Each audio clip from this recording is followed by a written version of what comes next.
My rude awakening het gekom toen die was ja shit, is nou een hele paar jaar terug. Ik kan niet meer onthou nie. Ik kan niet meer onthou nie. Oh?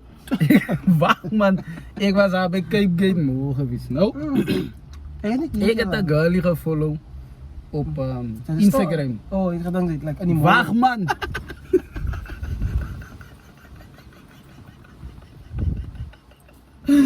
Ja meneer, die jaren mijn broers, die wat je haren af was, die is wat bezig gezien, zijn vlees geëten, nou is je haren af. Afgechopt. Maar man is dappie. Hij heeft opgevangen met wijn, dus delen. KFC, wat zoek je man niet? Dat is gewoon nog niet meer zijn haren. Anyway. Zijn we een stalker, iedereen zegt. Wacht man. Kijk, ik en die girl, ja, ik kan niet eens meer een naam onthouden. Ik heb elkaar op Facebook gehad, right? Zij is decent looking, right? Oudelijk genoeg, whatever. Maakt dansvideo's, maar zij weet nog maar hoe gaan het.